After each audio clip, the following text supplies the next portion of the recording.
Good morning everyone. I hope सबको screen दिख रहा है, आवाज आ रही है? Yes, good morning.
Okay, let's start. I think आज हमारा सेकेंड लेक्चर है जावा का। कल हमने जो टॉपिक देखे थे वो काफी बेसिक थे। इनफैक्ट हमने कल जावा प्रैक्टिकली स्टार्ट भी नहीं किया था। हमने जो टॉपिक्स देखे थे वो more of like programming essentials. तो उसका मैं क्विक रिकैप लूंगी।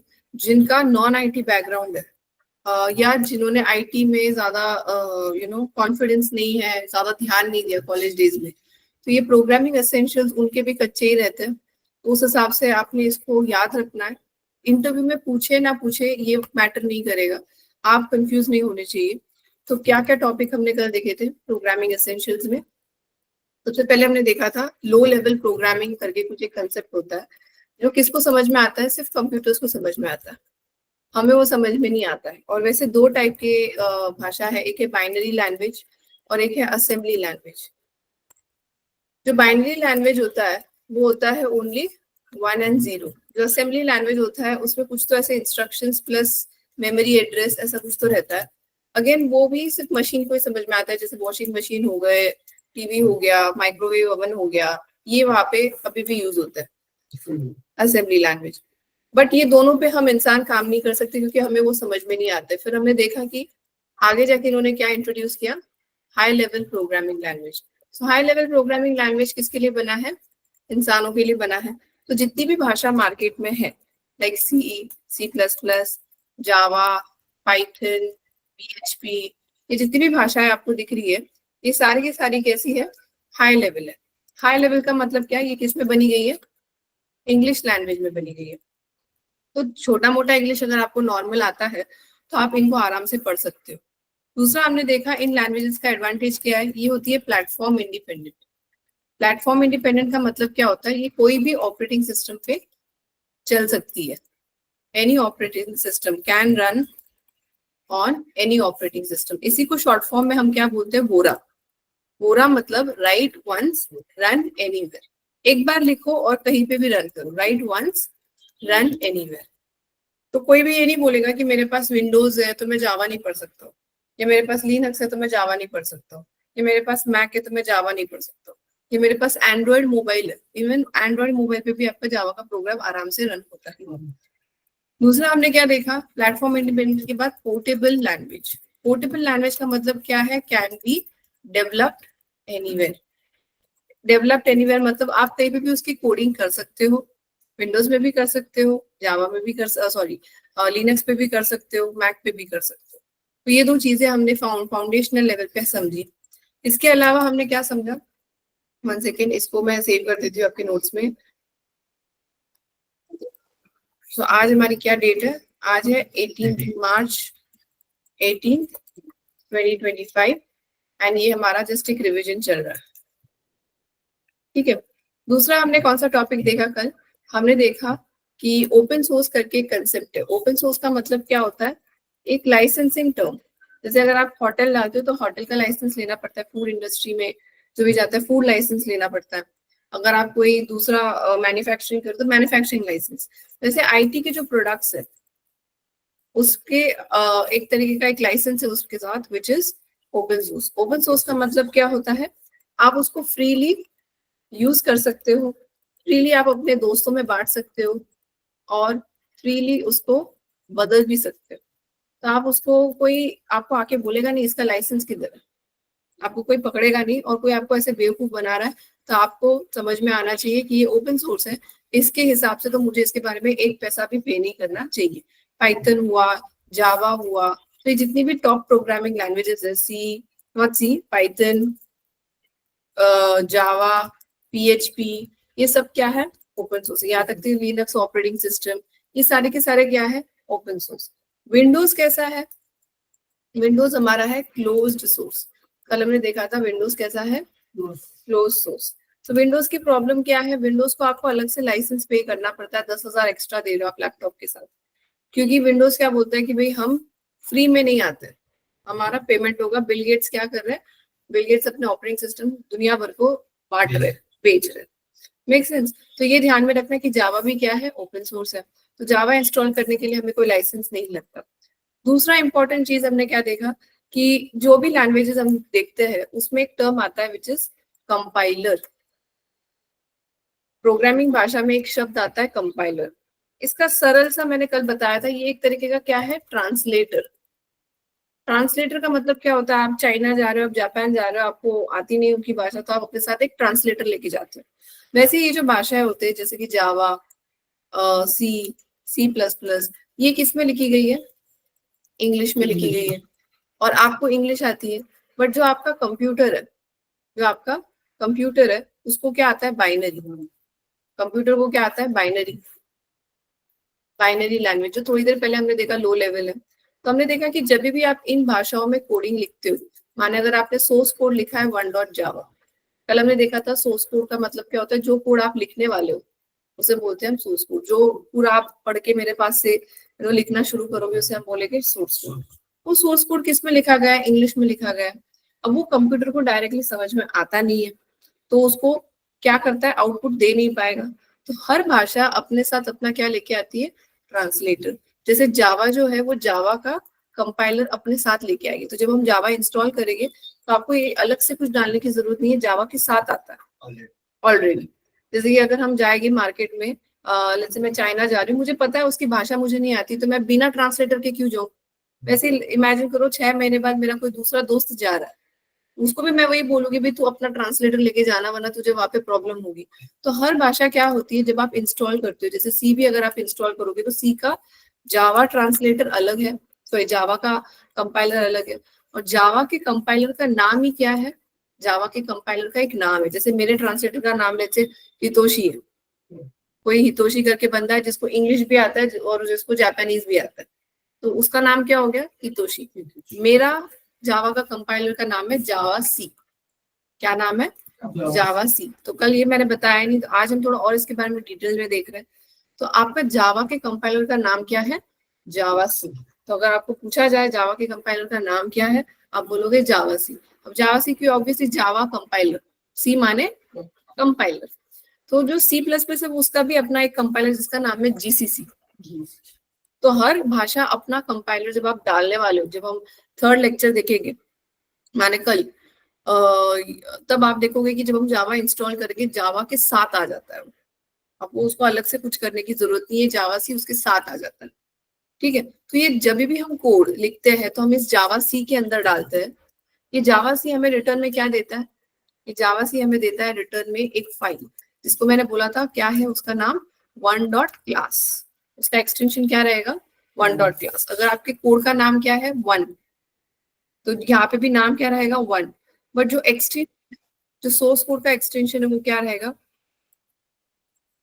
सोर्स कोड का एक्सटेंशन रहेगा dot Java, and class file जो उसका ट्रांसलेटेड वर्जन रहेगा उसका एक्सटेंशन क्या होगा, डॉट क्लास। ये ट्रांसलेटेड वर्जन है।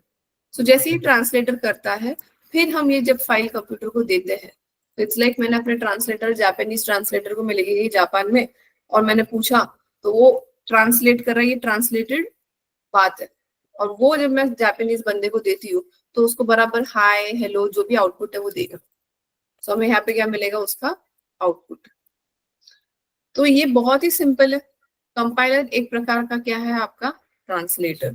So what is a compiler? Compiler is used to translate source code to executable. क्या करता है ये? सोर्स कोड को आपके एग्जीक्यूटेबल कोड में परिवर्तन करता है, परिवर्तित करता है. इसी को हम क्या बोलते हैं? कंपाइलर. कंपाइलर, हर प्रोग्रामिंग लैंग्वेज अपना कंपाइलर अपने साथ लेके आती है. ठीक है, आपको अलग से उसको ढूंढने की जरूरत नहीं है. जैसे जावा के कंपाइलर का नाम क्या है? जावा सी. आप क्या लिखोगे? आप लिखोगे सोर्स कोड. उस सोर्स कोड को एक मशीन में डाल दोगे. एक तरीके से ऐसे इमेजिन करो जैसे हम एप्पल लेके क्या करते हैं? मिक्सर के अंदर डालते हैं. तो इमेजिन करो ये हमारा एप्पल है, इसको हम क्या करेंगे? मिक्सर के अंदर डालेंगे. बदले में हमें क्या मिलेगा? एक जूस मिलेगा. तो ये क्या है? एक प्रकार का हमारा जूस है. उस जूस का नाम क्या होगा? One dot class. ये वन डॉट क्लास जब मैं कंप्यूटर को बोलूंगी कि भाई इसको पढ़ो, तो कंप्यूटर खुशी खुशी उसको पढ़ेगा और आपको आउटपुट में क्या मिलेगा? High and hello. ठीक है, इसका कल मैंने बताया था इसका एडवांटेज क्या है.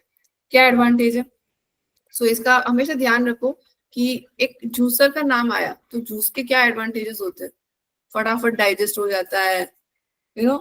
10 मैंगोज का जूस निकाला और अगर आपने उसको पिया एक साथ तो क्या होगा? It will be very fast.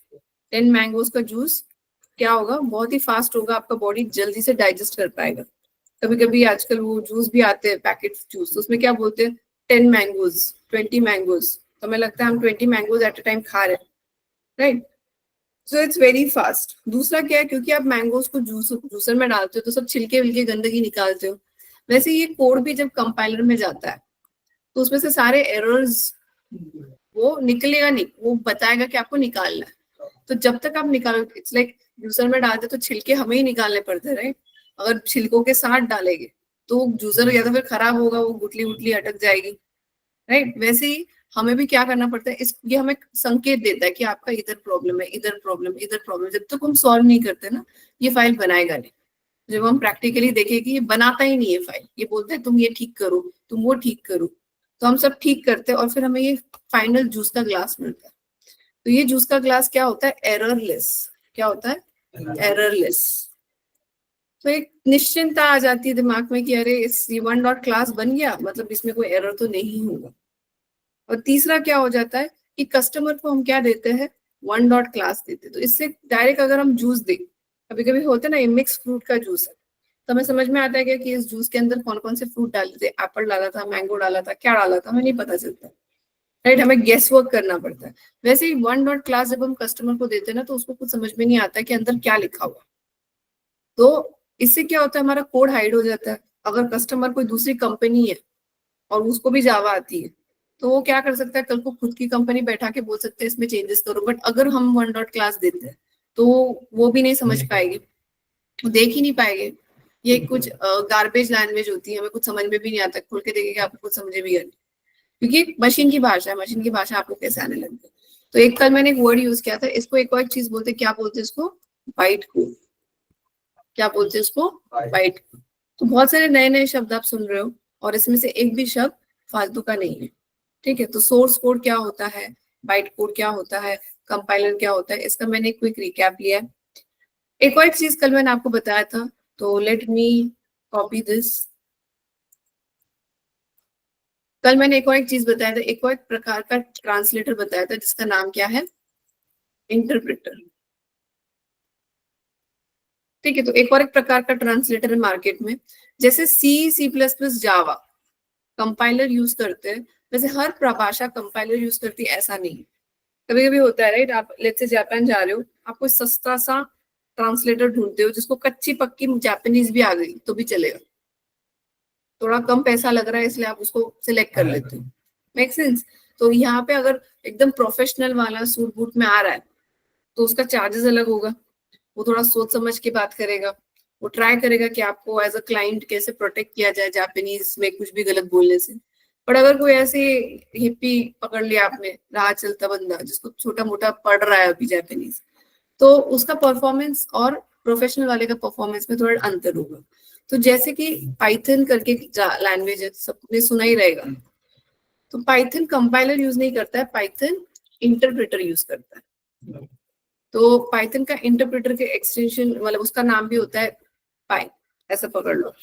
और पाइथन का भी भाषा अगर आप लिखते हो, लेट्स से आपने क्या लिखा है 1.py, तो 1.java की जगह आपने क्या लिखा है 1.py, तो आप क्या करोगे पाइथन के इंटरप्रेटर में डालोगे उसको और आपको बदले में कुछ नहीं मिलेगा, क्योंकि पाइथन का इंटरप्रेटर क्या करता है एक एक लाइन रीड करता है और तुरंत क्या देता है आउटपुट।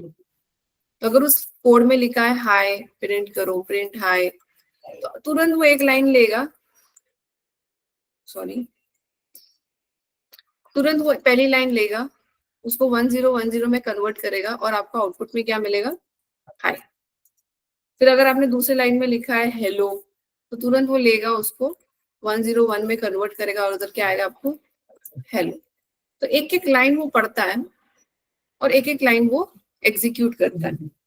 और ये किधर चलता है आपका, ये आपका चलता है आपके रैम के अंदर, किधर चलता है आपका रैम के अंदर। तो इसका आउटपुट हमेशा लाइन बाय लाइन होगा। और दूसरा सबसे इंपॉर्टेंट प्रॉब्लम क्या हो सकता है कि अगर इधर कहीं पे एरर आए, जैसे PRI बस इतना ही लिखा है तो ये गलत लिखा है, लेट्स से यहाँ पे अगर कुछ भी गड़बड़ आती है व्हाटएवर, तो ये सीधा उधर ही क्या दे देगा error.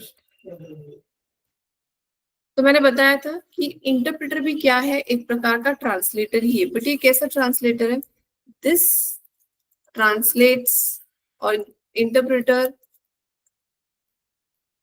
is used to convert or is used to execute source code line by line।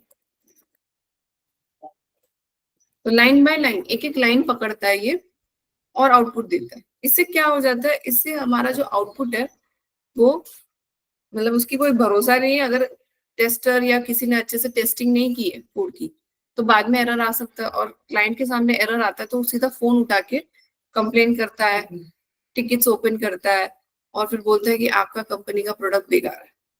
तो विच इज पाइथन का इंटरप्रेटर का बिहेवियर। अब इसकी डिसएडवांटेज क्या है, क्योंकि ये एक एक लाइन कर रहा है तो कंपैरेटिवली ये क्या हो गया कंपैरेटिवली स्लो। मैंने स्लो नहीं बोला, मैंने क्या बोला कंपैरेटिवली स्लो। कंपैरेटिवली स्लो मतलब क्या, एक क्लास में दो बच्चे, लेट्स से एक को 93% है एक को 94% है, तो हम क्या बोलेंगे होशियार कौन है 94 वाला। पर क्या 93 वाला भोंदू हो गया, फिर कंपेयर कर रहे हो। तो अगर मैं इसको कंपाइलर के साथ कंपेयर करूं, दैट इज कंपाइलर के साथ हम क्या कर रहे हैं व्हेन कंपेयर टू कंपाइलर, कि कंपैरेटिवली स्लो है। क्योंकि देखो रैम है, पबजी चला लेता है इतना फास्ट अच्छे से, तो पाइथन का कोड भी फास्ट ही एग्जीक्यूट करता है। क्योंकि हम लाइन बाय लाइन बोल रहे तो ऐसा नहीं सोचना कि एक एक मिनट के बाद हमें आंसर है, फास्ट ही मिलता है। और अगर मैं कंपाइलर के साथ कंपेयर करूँ ना तो ये थोड़ा स्लो है। एररलेस तो ये नहीं हो सकता है क्योंकि chances of error if not tested properly. अगर आपने हर एक लाइन को ढंग से टेस्टिंग नहीं की, कोई एक आध लाइन छूट जाती है टेस्टिंग के टाइम, चांसेस है कि उसमें अगर एरर आए तो कस्टमर को सामने दिखाई दे। और तीसरा क्या होगा, हम कस्टमर को सीधा सोर्स कोड दे रहे, so customer is provided source code. तो इससे क्या हो रहा है कि कस्टमर अगर पाइथन जानता है तो उसको सब पता है आपने कोड कैसे लिखा है, तो बोलेगा आपने कुछ महान काम नहीं किया है, हमको कुछ चेंजेस करने थे हमने तो कर दिए, राइट। तो उसको सब समझ में आ रहा है, उसने भी किसी पाइथन डेवलपर को हायर कर दिया, उसको सब समझ में आ जाएगा और आपका कोड मॉडिफाइबल हो सकता है। तो ये मैंने जो बताया वो इंटरप्रेटर की बातें थी। बट कल मैंने एक एंड में एक स्टेटमेंट बोला था कि Java is both compile as well as interpret, तो उसको हमें समझना है। क्योंकि जब हम जावा की बात करते हैं, सब हम पढ़ रहे क्यों है जावा के लिए, तो जब हम जावा की बात करते हैं तो जावा is both compiled and interpreted. अब इसका अर्थ क्या होता है, तो पहले हम समझने की कोशिश करते हैं कि जावा जिसने भी बनाया उसके प्रॉब्लम क्या क्या थे। ठीक है, तो पहले मैं नॉर्मल से आपको एक प्रॉब्लम बताती हूँ, एक सिचुएशन। सो इमेजिन करो ये आपने क्या किया जावा का कोड बनाया, ये मेरा जावा का कोड है जिसको मैं क्या बोलूंगी सोर्स कोड, उसका नाम हम क्या देते हैं 1.java। ठीक है, और यहाँ पे मेरे पास अलग अलग कस्टमर है जिनके पास अलग अलग ऑपरेटिंग सिस्टम है। जैसे कि किसी के पास विंडोज है, किसी के पास लिनक्स है, किसी के पास मैक है, अलग अलग ओएस है। तो ये कौन सा है? विंडोज। ठीक है, ये कौन सा है? तो यहाँ पे कॉपी करते हैं, पेस्ट पेस्ट। तो ये जो बंदा है ये है लिनक्स वाला और ये है मैक ओएस।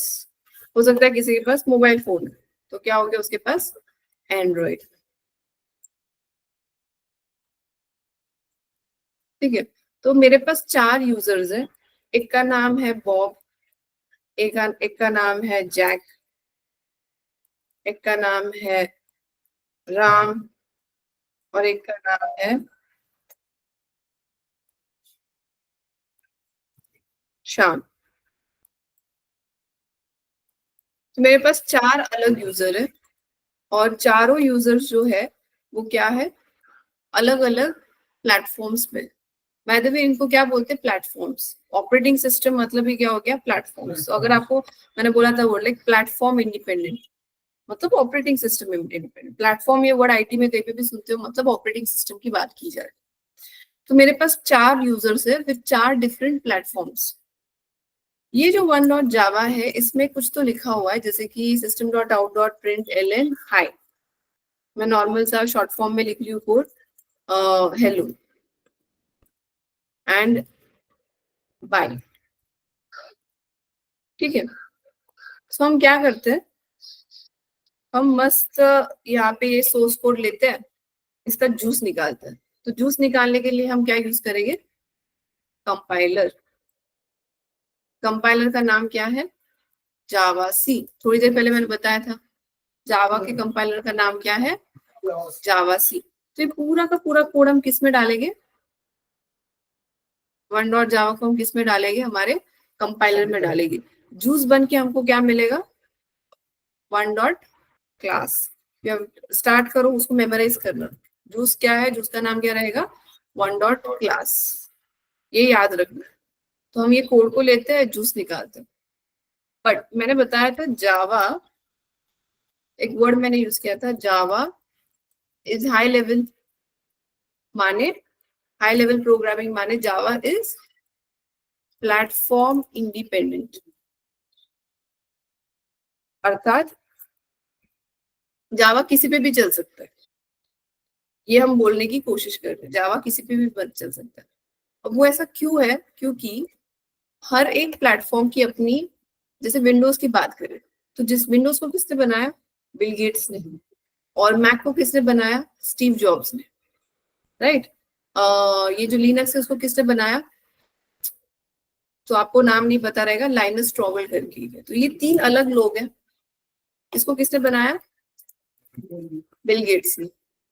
इसको किसने बनाया? लाइनस टॉर्वल ने। और इसको किसने बनाया? स्टीव जॉब्स ने। ये हस्तियां है, हम बोल सकते हैं भाई ऑपरेटिंग सिस्टम बना दिए इन्होंने। Can I say that? Steve jobs. पर जब ये लोग अपना अपना ऑपरेटिंग सिस्टम बना रहे थे तब क्या एक कमरे में बैठे हुए थे, एक दूसरे से बातचीत कर रहे थे? ए तू ऐसा बना, मैं ऐसा बना। तो इन्होंने कुछ ऐसा कहते हैं ना सहमति से बनाया कि मेरा ऐसा दिखेगा तो तेरा ऐसा दिखना चाहिए? नहीं, सबने अपना अपना दिमाग लगाया और सबने अपने अपने हिसाब से बनाया। तो ये जो वन डॉट क्लास है ना, ये सब नहीं समझ सकते क्योंकि ये सब एक कमरे में नहीं बैठे हुए थे और इन सब ने जावा को दिमाग में रखते हुए अपना ऑपरेटिंग सिस्टम नहीं बनाया। जब भी हम ऑपरेटिंग सिस्टम बनाते हैं आप देखोगे राइट, ये मेरा जो सॉफ्टवेयर है ना ये विंडोज पे नहीं चलता, ये एप्पल पे चलता है। इवन एप्स, मोबाइल के एप्स भी होते हैं। अगर आपके पास मोबाइल का आईफोन है एंड किसी के पास एंड्रॉइड है, सेम एप्लीकेशन एंड्रॉइड पे चलेगा बट मैक पे नहीं चलेगा, आईफोन पे नहीं चलेगा। क्यों? आपको आईफोन का अलग इंस्टॉल करना पड़ेगा। क्यों? क्योंकि दोनों के फाउंडर्स एक कमरे में बैठ के बातचीत नहीं कर रहे थे कि ये हम एक बनाते हैं, दोनों पे चलना चाहिए। तो प्रॉब्लम क्या हो गया कि ये जो वन डॉट क्लास, ये जो जूस आपने बनाया, ये हर कोई समझ नहीं सकता क्योंकि ये सब मिलके एक कमरे में बैठ के मतभेद से, मतलब एक मत से नहीं बना रहे थे। तो इन लोगों ने क्या किया, अपना अपना, जावा वाले ने क्या किया, नॉट इन लोगों ने, जावा वाले ने क्या किया, हर कोई समझ पाए उस हिसाब से उन्होंने एक एक्स्ट्रा मशीन बनाई जिसे हम बोलते हैं JVM। क्या बोलते हैं हम? JVM। इसका फुल फॉर्म क्या है? Java virtual machine. और हर किसी का अपना JVM है, अर्थात विंडोज का खुद का अपना अलग से JVM है। और ये किसने बनाया बाय द वे? ये विंडोज ने नहीं बनाया, ये जावा वालों ने ही बनाया, बट विंडोज के साथ मिलके। हाँ, जैसे कि एक इमेजिन करो, जावा का एक बंदा आया, वो विंडोज के साथ उन्होंने मीटिंग ली, बोली कि देखो हमारा कोड तुम्हारे ऊपर चलना चाहिए, हमारा इतना बड़ा मार्केट है, तुमको भी प्रॉफिट होगा, लोग तुम्हारा ऑपरेटिंग सिस्टम बाय करेंगे और हमारा कोड चलाएंगे, तुम्हारा भी प्रॉफिट मेरा भी प्रॉफिट। तो फिर उन दोनों ने मिलके विंडोज के लिए डेडिकेटेड क्या बनाया? JVM, जिसका फुल फॉर्म क्या है? Java virtual machine. वो किसके लिए बनाया? सिर्फ और सिर्फ विंडोज के लिए। क्योंकि देखो, बिल गेट्स तो अपना ऑपरेटिंग सिस्टम जावा के लिए नहीं बदलेगा, बट जावा तो कुछ तो जुगाड़ कर सकता है कि भाई मेरा कोड इस पे चले, ताकि ये वन डॉट क्लास जो जूस है, जब हम इस JVM को दे तो विंडोज समझ पाए। But what about Linux? तो लिनक्स वाले के साथ भी इसने एक मीटिंग की, बोला कि देखो तुम्हारा भी मार्केट बहुत अच्छा है, बहुत सारी companies Linux operating system use करती है, तो हम तुम्हारे साथ बैठ के तुम्हारा सिर्फ लिनक्स का पर्सनल क्या बनाएंगे? JVM। तो कोई भी कस्टमर ये वन डॉट क्लास तुम्हारे कोड तुम्हारे मशीन पे चलाएगा ना, तो मस्त चलेगा। और ये इसका है, समझ में आ रहा है? वैसे ही उन्होंने एक मीटिंग किसके साथ की? एप्पल वालों के साथ। और क्या बनाया? मैक का JVM। समझ में आ रहा है? तो जो विंडोज का JVM है वो किधर चलेगा? सिर्फ विंडोज पे चलेगा। वो मैक वाले का कुछ लेना देना है क्या? मैं इसको उठा के इधर इंस्टॉल कर दूं, चलेगा क्या? नहीं चलेगा। इट्स लाइक मोबाइल फोन पे एप्पल का, आईफोन पे जो ऐप है वो एप्पल पे ही चलेगा, कुछ भी जबरदस्ती एंड्रॉइड पे चलाओगे नहीं चलेगा। यहाँ पे भी क्या होगा? इन्होंने क्या किया, उसका भी क्या बना दिया? JVM। और वो क्या चलेगा? सिर्फ इधर। ये जो 3 JVM बना है ना, ये जो 3 डब्बे, हर एक ऑपरेटिंग सिस्टम के लिए अलग अलग, इसको हम क्या बोलते हैं? थोड़ी देर पहले बताया था मैंने, इंटरप्रेटर। तो बोला मैंने जावा is both compiled and interpreted, क्योंकि कंपाइलर की तो मदद लग रही है जूस बनाने के लिए, और इस जूस को समझने के लिए लाइन बाय लाइन कौन लग रहा है? इंटरप्रेटर। तो एक्चुअल डेफिनेशन जावा का क्या है? It is compiled plus interpreted. समझ में आ रहा है? बहुत सिंपल है। अगर ये डायग्राम मैं वापस ड्रॉ करूँ तो अब आप मेरी मदद करोगे, मैं पहले पूरा इरेज करूंगी, बहुत जरूरी है ये, क्योंकि क्या हो जाता है स्टूडेंट्स को, इंटरव्यूअर मस्त कंफ्यूज करते हैं JVM क्या है, बताओ। अब इस डायग्राम में देख के आप बोल सकते हो JVM क्या है? जो सोर्स कोड का जो एग्जीक्यूटेबल फाइल बनता है उसको रन करने के लिए हमें लगता है JVM। मैं बताऊंगी उसका फॉर्मल डेफिनेशन, बट अभी के लिए हम क्या करेंगे, इस पूरे को उड़ा देते हैं और वापस ये डायग्राम ड्रॉ करते हैं। और इस बार आप मेरी मदद करोगे। तो सबसे पहले हम क्या बनाएंगे? एक सोर्स कोड। सोर्स कोड का नाम लिख लेते हैं। उसका मैं कोड का नाम क्या दूंगी बताओ? One dot class. क्लास लिखू क्या? कुछ भी किधर नहीं लिखना है, वन डॉट जावा। मैं गलत बोल रही हूँ तो आपको सही करना है। ये हम वन डॉट क्लास बना सकते हैं? हम कंप्यूटर है क्या? वो तो सिर्फ मिक्सर ही बना सकता है। तो हम क्या बनाएंगे? वन डॉट जावा। चलो, उसमें मैंने हाय हेलो लिख लिया, हाय हेलो बाय, ठीक है। अब मुझे क्या करना है, मैं ये मेरे पास 4 कस्टमर्स है। एक के पास क्या है? विंडोज। दूसरे के पास क्या है? लिनक्स। तीसरे के पास क्या है? मैक। चौथे के पास क्या है? एंड्रॉइड। सब अपने अपने सिस्टम्स पे पड़े हुए हैं। ये विंडोज वाला, ये लिनक्स वाला, ये मैक वाला एंड ये एंड्रॉइड वाला। यहाँ तक ठीक है। अब ये आउटपुट मुझे इधर इधर इधर चाहिए, कैसे लाऊं? तो हमें स्टेप्स क्या है? सबसे पहले हमें कहाँ से गुजरना पड़ेगा? तो पहले हमें इस सोर्स कोड का क्या बनाना पड़ेगा? Byte code. बाइट कोड के लिए हमें क्या लगता है? कंपाइलर। कंपाइलर का नाम क्या है? जावासी। Make sense? पूरा आपने मेमोराइज करना है, क्योंकि ये सैटरडे हमारा क्या होगा? Mock interview. मॉक इंटरव्यू में ये सब पूछा जाएगा। मतलब आपको ये इमेजिन करना है कि ये सब चीजें मुझे ये सैटरडे को पूछी जाने वाली है ना। सो जावा सी कंपाइलर, ठीक है। अब ये कंपाइलर मुझे क्या देगा, जब मैं पूरा इसमें डालूंगी तो मुझे बदले में क्या मिलने वाला है, उसका नाम क्या है, one dot class. Make sense. So इसका नाम क्या है, वन डॉट जावा, बदले में मुझे क्या मिलता है, वन डॉट क्लास। अब इस वन डॉट क्लास को अगर मैं डायरेक्टली घुसा दूं किसी भी ऑपरेटिंग सिस्टम को, उसको समझेगा क्या, नहीं, क्योंकि जब ये लोग बना रहे थे तो एक कमरे में बैठे हुए थे क्या, नहीं, हर अपने अपने सदी में बना रहा था, हर किसी का बर्थडे भी अलग है, वो जानते भी नहीं थे एक दूसरे को। तो उन्होंने क्या किया, तो जावा ने क्या किया, झगड़ा झगड़ी नहीं करना है, उन्होंने एक जुगाड़ लगाया क्या, तो उन्होंने क्या बनाया, हर ऑपरेटिंग सिस्टम के लिए इंटरप्रेटर, जिसका नाम क्या है, JVM। तो विंडोज का अपना JVM होगा। तो जो भी हम जब जावा इंस्टॉल करेंगे ना, तो आप देखोगे यहाँ पे, देखो जावा इंस्टॉलेशन ऑन विंडोज। जब मैं जावा इंस्टॉल करूंगी, ये ओरेकल का दिख रहा है आपको, इस पे क्लिक करते हैं एंड यहाँ पे दिख रहा है जावा डाउनलोड्स। आप देखोगे कि इन्होंने यहाँ पे दिख रहा है 3 ऑपरेटिंग सिस्टम सबसे ज्यादा मार्केट में चलते हैं, तीनों का अलग है, क्योंकि तीनों जब हम इंस्टॉल करेंगे, विंडोज का जब इंस्टॉल करेंगे तो कुछ अलग इंस्टॉल होने वाला है। वरना एक ही लिंक देते ना, कोई भी ऑपरेटिंग सिस्टम पे इंस्टॉल को एक ही लिंक किस पे भी डाल दो, पर इन्होंने 3 अलग क्यों दिए, देखो नाम भी देखो इसका जो है, इसका नाम क्या है, डेबियन RPM। ये क्या है, ये लिनक्स के एक्सटेंशन उधर इंस्टॉल करें, एग्जैक्टली। मैक का क्या है, मैक का आप देखो DMG इंस्टॉलर, समझ में आ रहा है। एंड यहाँ पे देखो विंडोज का क्या रहता है, EXE फाइल।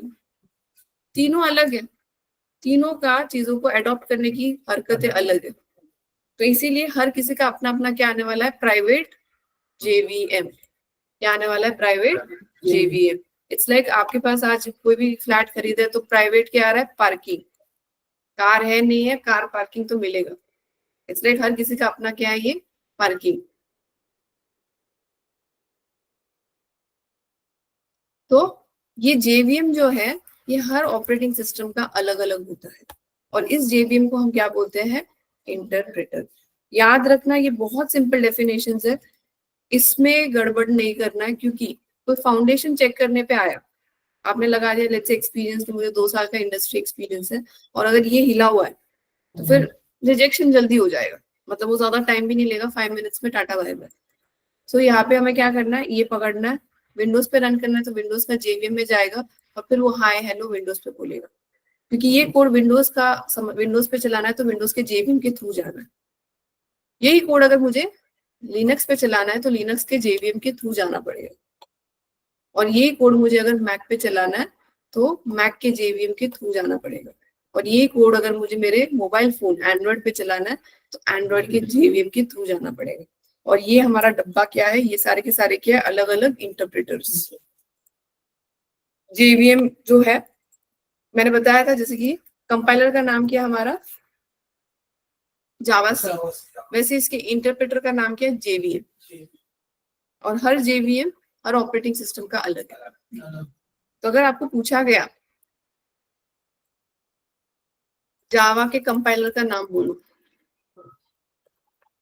जावा सी, जावा के इंटरप्रेटर का नाम बोलो, JVM।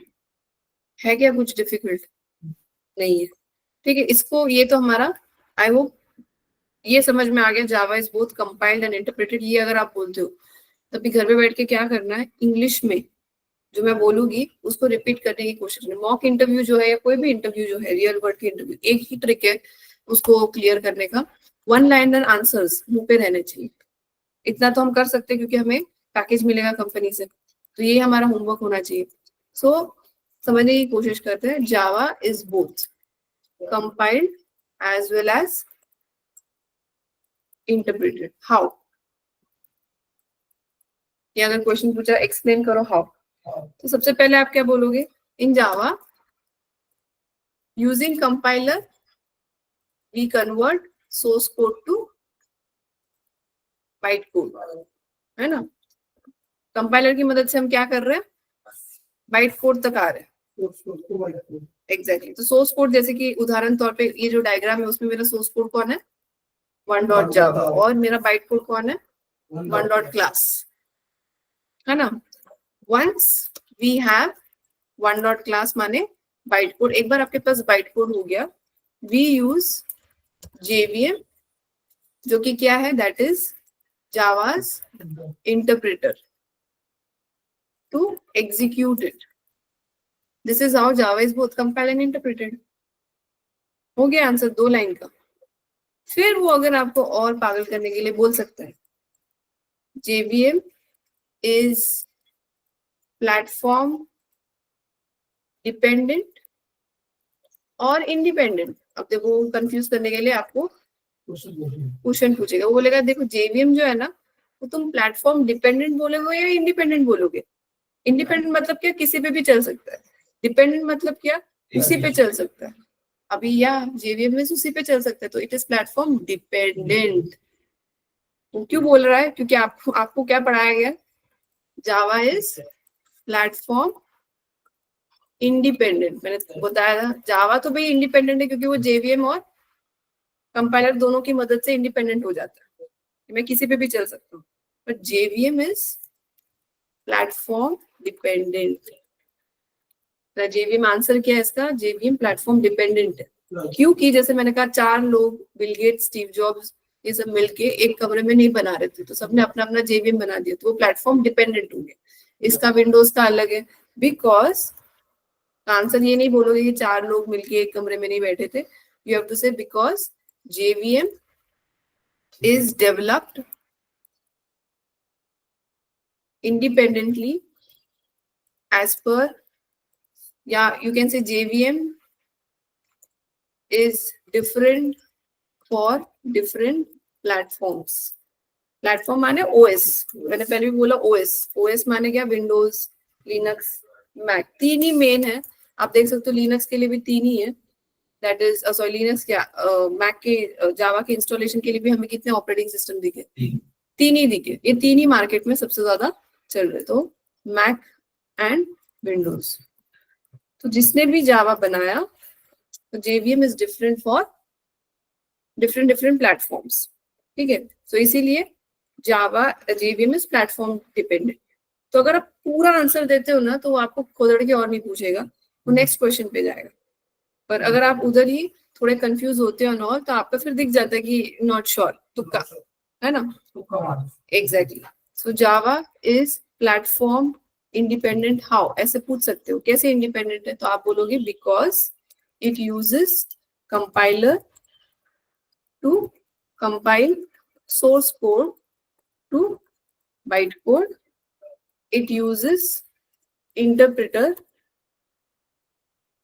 in form of JVM that runs on specific platform only. तो जो हमारा JVM है वो स्पेसिफिक प्लेटफॉर्म पे रन होता है, इस हिसाब से इन दोनों की मदद से ये क्या हो गया, प्लेटफॉर्म इंडिपेंडेंट। सिर्फ एक की मदद से वो प्लेटफॉर्म इंडिपेंडेंट नहीं, उसको कंपाइलर और इंटरप्रेटर दोनों लगता है, तब कहीं जाके वो प्लेटफॉर्म इंडिपेंडेंट हो। तो इसीलिए एक और एक चीज समझो, हम जब जावा पढ़ेंगे तो हम ये पढ़ने वाले हैं, कंपाइलर जो है वो कॉमन है सब पे,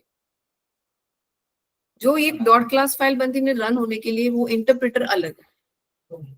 समझ में आ रहा है। तो अगर मेरा लैपटॉप अभी कौन सा है, लिनक्स का है, ये दिख रहा है आपको इधर साइड बार है, ठीक है। तो मेरा क्या है, लिनक्स का। आपका क्या होने वाला है, विंडोज का। तो जब आप बना के कंपाइल करके मुझे कोड दोगे ना, इमेजिन करो ये मैं हूं, this is me and this is you. तो अगर आप ये कोड मुझे दोगे, तो मैं भी 1.class ही इस्तेमाल करने वाली, बट मेरा लैपटॉप के अंदर उसका JVM रहेगा। तो इसीलिए कस्टमर को हम हमेशा क्या बांटते फिरते हैं, 1.class। उसके लैपटॉप पे जो भी रहेगा, उसका लैपटॉप जो भी हो सकता है, मैक हो सकता है, तो उसने मैक का जावा डाला है, तो उसका खुद का JVM आ जाएगा। तो मुझे टेंशन लेने की जरूरत नहीं कि मेरा 1.class वहां पे चलेगा कि नहीं चलेगा, क्योंकि उसका इंटरप्रेटर है।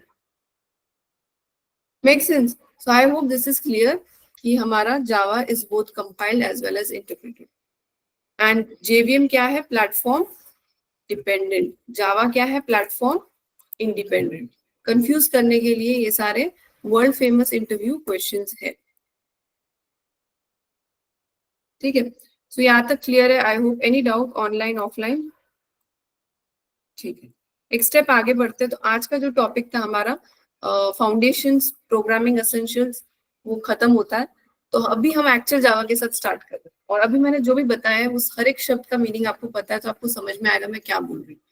तो सबसे पहले देखते हैं व्हाट इज जावा। जावा क्या है? High level programming language. तो हाई लेवल का मतलब समझ में आ रहा है, मतलब इंग्लिश में लिखा हुआ, दैट इज प्लेटफॉर्म इंडिपेंडेंट। समझ में आ रहा है? मतलब ये विंडोज पे भी चलेगा, मैक पे भी चलेगा, एंड्रॉइड पे भी चलेगा, एंड ओपन सोर्स। ये शब्द भी मैंने बताया। बट ये क्या है? Object oriented. अब इसका मीनिंग समझते हैं। तो यहाँ पे जाते हैं। देखो, हर एक शब्द को समझोगे तो ये पूरा एक चैप्टर है। ऑब्जेक्ट ओरिएंटेड एक पूरा क्या है? चैप्टर है। अभी के लिए मैं आपको उसका इंट्रोडक्शन बता रही हूँ। जैसे मैंने आपको कंपाइलर बताया, इंटरप्रेटर बताया, वैसे हम ऑब्जेक्ट ओरिएंटेड क्या है समझने की कोशिश करते हैं। So what is object oriented? इसका अर्थ क्या होता है? अगेन बहुत ही सरल है। आपको मेरे साथ थोड़ा एक एग्जाम्पल को पकड़ना है पहले। तो इमेजिन करो अब आप डेवलपर हो गए और आप बहुत ही टॉप क्वालिटी के क्या हो? डेवलपर। और आपके पास एक नर्सरी एप्लीकेशन बनाने का रिक्वेस्ट आया। अब क्योंकि आप बहुत ही टॉप लेवल के प्रोग्रामर हो तो आपको बहुत सारी भाषाएं आती हैं। जैसे कि आपको सी आता है, आपको C++ भी आता है, और आपको जावा भी आता है। मतलब आपको बहुत सारी चीजें आती हैं।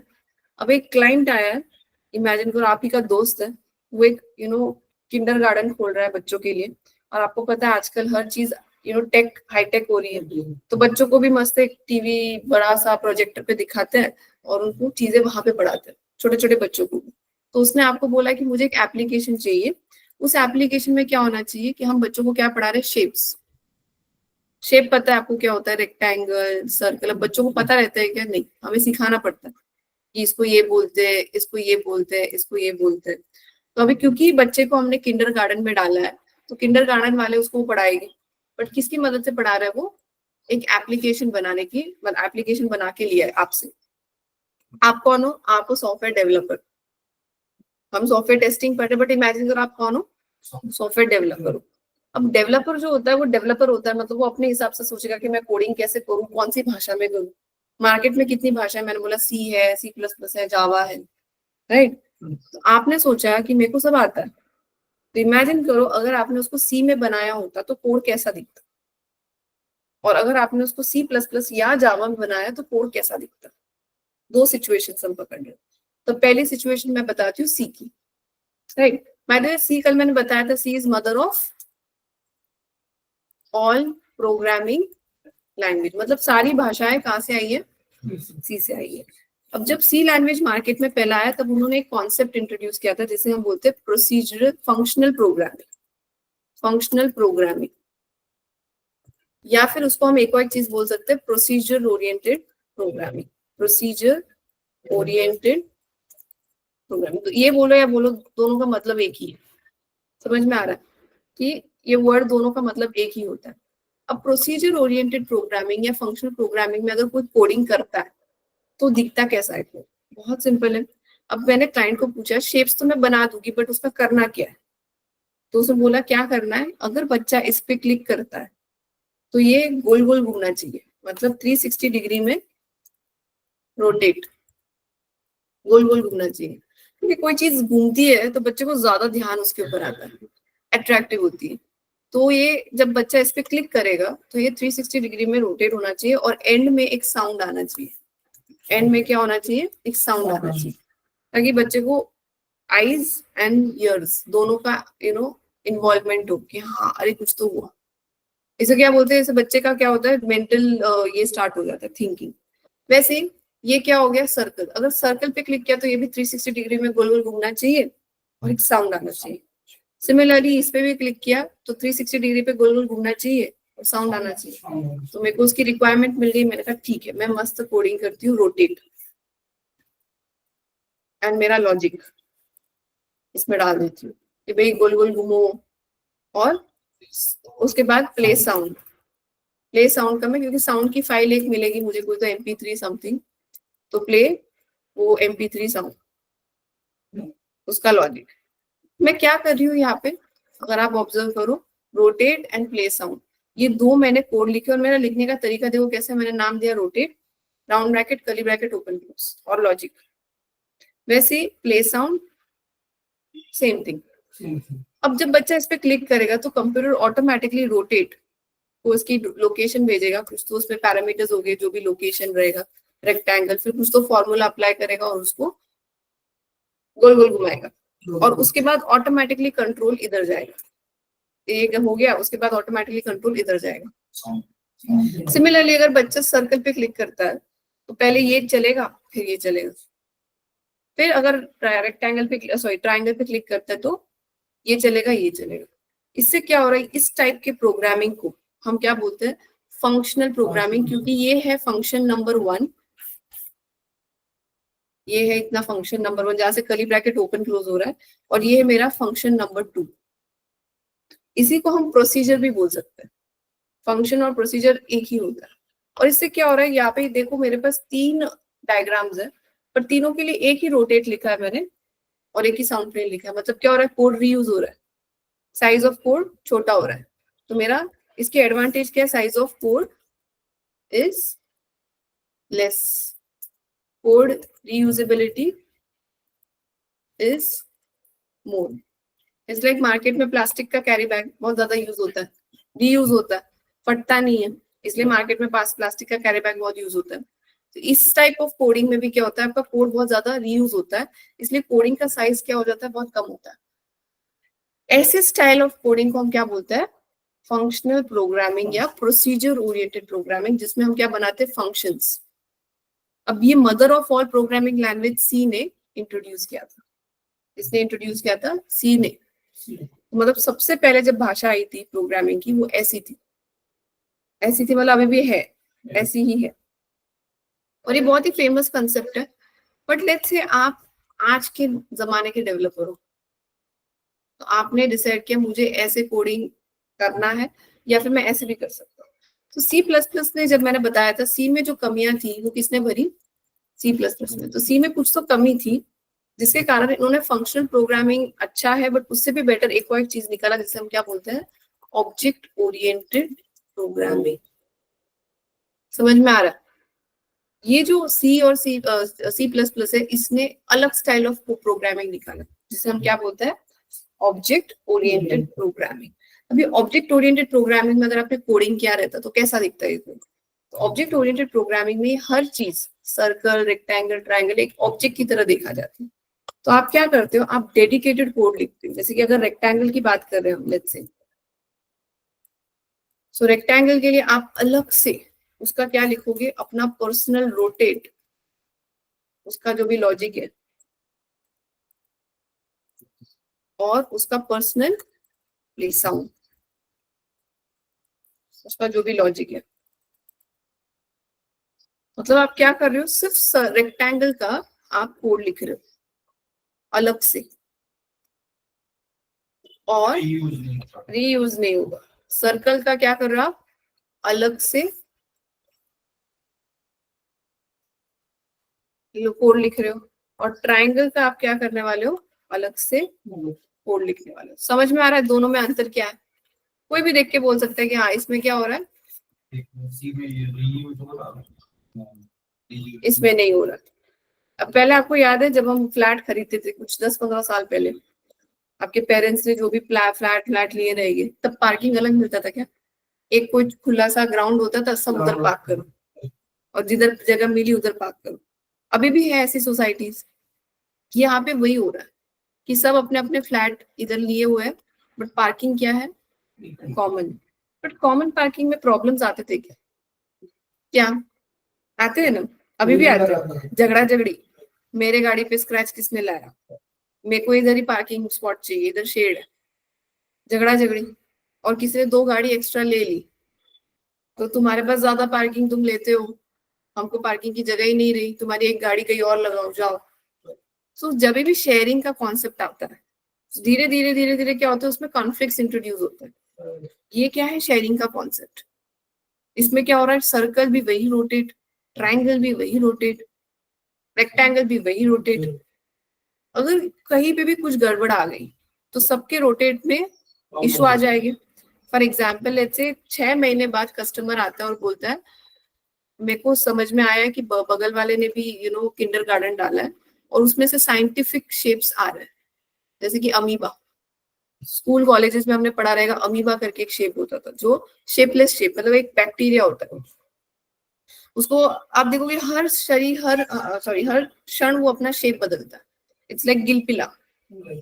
तो अगर बच्चा आजकल अगर आप देखोगे साइंटिफिक एप्लीकेशन भी पढ़ाया जा रहा है, तो अगर मेरा क्लाइंट आके बोलता है कि इस सॉफ्टवेयर में अमीबा को भी डालो, बच्चा इस पे क्लिक करेगा ना, अगर सर्कल पे क्लिक करता है तो उसका शेप बदलेगा क्या? नहीं। बट अमीबा पे क्लिक करेगा ना, तो कभी ऐसा है तो कभी ऐसा होना चाहिए, कुछ अलग ही।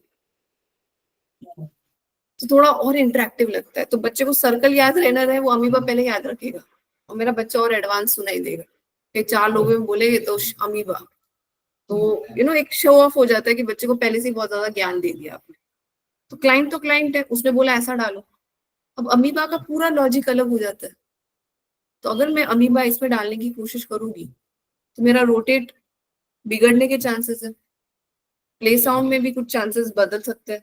हो सकता है बोलते हैं अमीबा में अलग ही साउंड होना चाहिए कुछ, क्योंकि अलग शेप है, ध्यान आना चाहिए उसका। बट अगर यही चीज मुझे इधर करनी रहती तो मैं क्या करती, अमीबा का अलग से बना देती। सर्कल रेक्टेंगल ट्रायंगल को हाथ ही नहीं लगाना है। इट्स लाइक अगर अभी जो हम फ्लैट खरीद रहे, भले आपके पास कार हो ना हो, आपको पार्किंग मिलती है और उस पर कोई नहीं लगाता है, बिकॉज वो आपका एक तरीके का परचेस्ड प्रॉपर्टी हो गया है ना, उतना सेक्शन आपका है खुद का, प्राइवेट हो गया। तो उससे क्या होता है कि किसी और का आपका अमीबा, तो अमीबा का जो भी रोटेट एंड प्ले साउंड होगा उसी पे मुझे फोकस करने की जरूरत है। मुझे अलग से इनको हाथ लगाने की जरूरत नहीं, तो पुराना कुछ टूटेगा नहीं। It's like my own personal parking area, मैं चाहे यूज करूँ ना करूँ, वहां पे भंगार रखूँ, not a problem. Make sense? So C plus plus and Java ये क्या फॉलो करते हैं, object oriented programming. And C क्या फॉलो करता है, प्रोसीजर ओरिएंटेड प्रोग्रामिंग या फंक्शनल प्रोग्राम। और इसका एडवांटेज क्या है, यहाँ पे झगड़ा झगड़ी होगा क्योंकि कोड आपका रीयूज होगा। जितना रीयूजेबिलिटी होगा उतना अगर कोई चेंजेस आया तो हमारे प्रॉब्लम ज्यादा बढ़ने वाले। कंपनी आईटी इंडस्ट्री का रूल है, जो चल रहा है उसको हाथ मत लगाओ। नेवर राइट द कोड जो ऑलरेडी है, उसको फिक्स करने की कोशिश मत करो जो टूटा नहीं है। अभी टूटा ही नहीं है, कोड चल रहा था और तुमको इसको डालने के चक्कर में उसको आपने हाथ लगा दिया। सोचो आप 6 महीने के बाद कंपनी छोड़ के गए, कोई दूसरा बंदा आया, उसके लिए कितना डिफिकल्ट होगा आपका कोड समझ के उसको चेंज करना।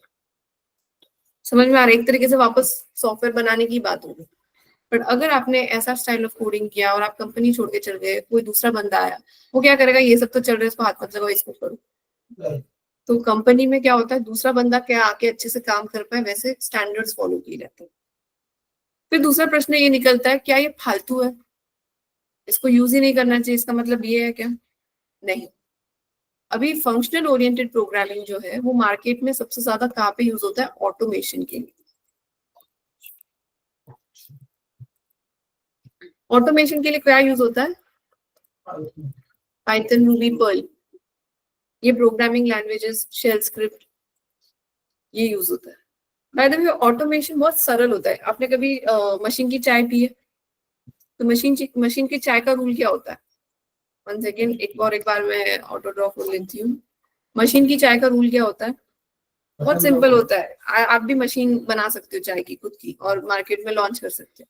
मशीन में सबसे पहले बोला जाता है पहले क्या लेना है, पानी। अंदर कोई तो एक कप्पे में पानी आएगा, फिर क्या आएगा उसके अंदर, चाय पत्ती, थोड़ा बॉईल होगा, फिर वो कुछ क्वांटिटी में, मोस्टली जो मशीन की चाय होती है उसमें शुगर आप एडिशनली बाहर ऐड करते हो, बट मसाला, फिर उसके बाद मिल्क को खुद ही मशीन अंदर से एक कंटेनर में ये सब डालेगा एक क्वांटिटी में, और फिर उसके बाद थोड़ा वो बॉईल करेगा, आपको एक बटन ब्लिंक होते हुए दिखाई देगा, हो रहा है, हो रहा है, हो रहा है, हो रहा है। फिर वो ग्रीन बटन दिखाएगा, तो जैसे ग्रीन बटन दिखाएगा आप कप नीचे रखोगे और आपको चाय मिलेगा।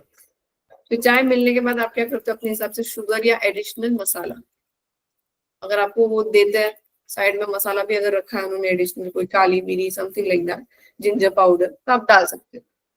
तो ये क्या हो गया, ये हो गया हमारा मशीन की चाय बनाने का रूल। इसमें कुछ कॉम्प्लिकेशन था क्या?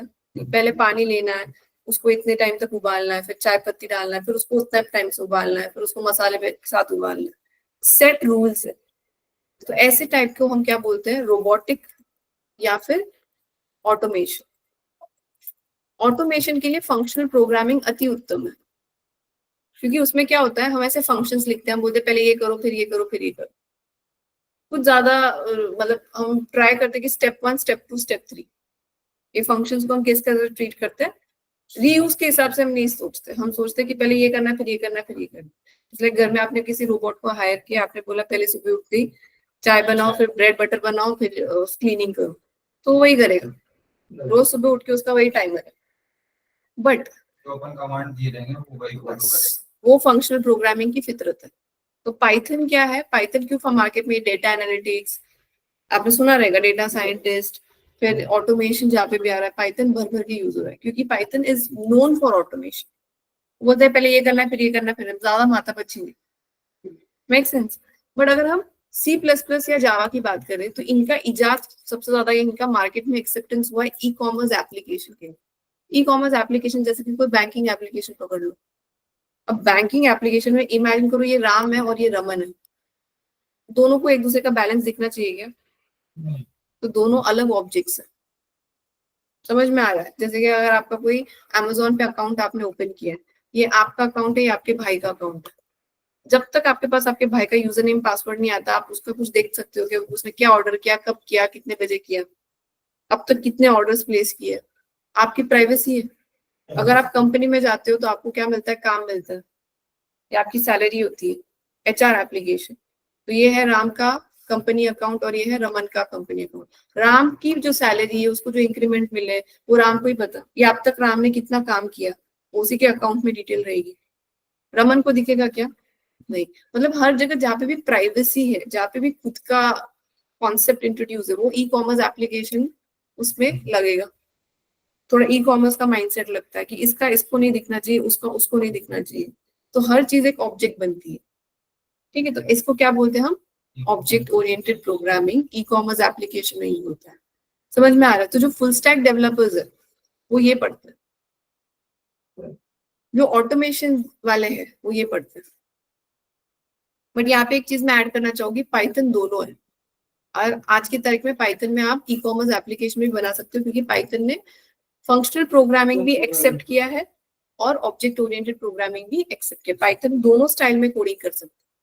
जावा ऑन दी अदर हैंड, जावा सिर्फ और सिर्फ ऑब्जेक्ट ओरिएंटेड कर सकता है। आपने कभी सुना नहीं रहेगा कि ऑटोमेशन के लिए जावा यूज होता है, कभी नहीं सुना रहेगा। तो अगर आपने, लेट्स से अगर आपने फर्स्ट टाइम सुन रहे हो, तो याद रखो ऑटोमेशन में जावा मतलब हो ही नहीं सकता। अब एक स्टूडेंट ने मुझे क्वेश्चन पूछा था, मैम हम सिलेनियम पढ़ने वाले आगे जाके सॉफ्टवेयर टेस्टिंग के लिए, तो वो तो ऑटोमेशन है। एक्चुअली सिलेनियम एक फ्रेमवर्क है जो ऑटोमेशन के हिसाब से अलग से किसने बैठ के लिखा है, बाकी बाय डिफॉल्ट जावा अकेले नहीं कर सकता। इसलिए आप जावा के बाद सिलेनियम पढ़ रहे हो। पाइथन में क्या होता है, सिर्फ पाइथन पढ़ लो और ऑटोमेशन शुरू, अलग से कुछ पढ़ने की जरूरत नहीं पड़ती। जावा ऑटोमेशन के लिए बना ही नहीं।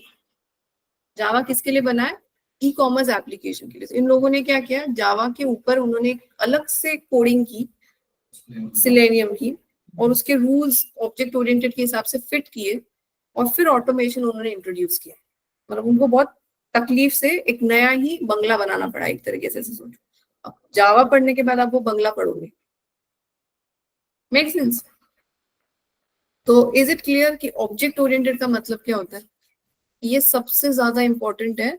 आगे जाके हमारा एक चैप्टर नंबर 9, 10 एंड 11 और आपका 90% इंटरव्यू इसी टॉपिक पे होने वाला है, ऑब्जेक्ट ओरिएंटेड। तो जो मैं एग्जांपल दे रही हूँ ये भूलने लायक तो बिल्कुल भी नहीं है। जो पहली बार प्रोग्रामिंग पढ़ रहे हैं, इस एग्जांपल को तो आप मतलब एंड तक याद रखो, क्योंकि आप बहुत सारे बच्चे हैं जिनको इन दोनों के बीच में अंतर अभी भी नहीं पता। मतलब आईटी के बच्चे, आई एम नॉट सेइंग के नॉन टेक्निकल बच्चे नहीं, आईटी के बच्चों को कॉलेज लेवल पे भी इन दोनों के बीच में डिफरेंस नहीं समझते। उनको नहीं समझता है कब क्या इस्तेमाल हो रहा है। तो ऑटोमेशन के लिए ये, एंड ई कॉमर्स एप्लीकेशन के लिए ये।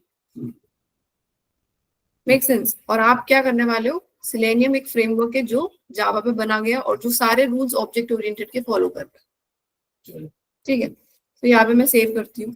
तो अभी अगर आपको ऑब्जर्व करो आप, तो ये जो डेफिनेशन मैंने आपको बताया है, Java is high level, platform independent, object oriented and open source. मतलब कल से लेके आज तक हम ये शब्दों को ही पढ़ रहे, एक लाइन ही हमारा खत्म हुआ। बट इसका मतलब ये नहीं कि हर एक लाइन इतना टाइम लेगा, आपने बहुत कुछ पढ़ लिया है 2 दिन में। तो अभी जो मैं आपको दिखाऊंगी वो फटाफट से हम चैप्टर स्क्रैन करेंगे, ये भी आता है, ये भी आता है, ये भी आता है। सो दिस इज हाउ हमारा बैचेस होने वाले। जो ये फर्स्ट टाइम अटेंड कर रहे हैं उनको मैं बता दूं, ये डॉक्यूमेंट मेंटेन होगा। समझ में आ गया ये डॉक्यूमेंट का काम क्या है? ये डॉक्यूमेंट आपको दिया जाएगा एक्सेस, एंड ऑब्वियसली जो रेगुलरली रिकॉर्डिंग्स है उसका भी एक्सेस आपको मिलता है। तो लॉन्ग स्टोरी शॉर्ट, आज का जो लेक्चर है we will stop here, we will continue tomorrow. But कल मेरे ख्याल से हमारा ये फर्स्ट चैप्टर खत्म हो जाएगा। तो परसों हमारा जावा इंस्टॉलेशन होगा कल। और भी जावा की एक चीज खासियत है कि हर दिन कुछ नया होने वाला है। ऐसा नहीं सोचना है कि आज का और कल का लेक्चर सेम ही होगा। तो रोज आपकी प्रिपरेशन होनी चाहिए, रोज तैयारी होनी चाहिए कि आज का आज पढ़ना है। सैटरडे मॉक इंटरव्यू रहेगा, पूरा थियोरी रहेगा, क्योंकि एक हफ्ता हमारा जो जावा का फर्स्ट जाता है वो पूरा थियोरी है।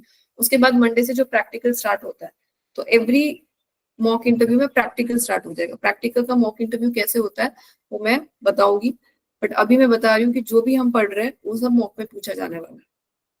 ऑब्जेक्ट ओरिएंटेड क्या है, फंक्शनल प्रोग्रामिंग क्या है, ओपन सोर्स वर्ड का मीनिंग क्या है, सब कुछ जो भी मैंने बताया।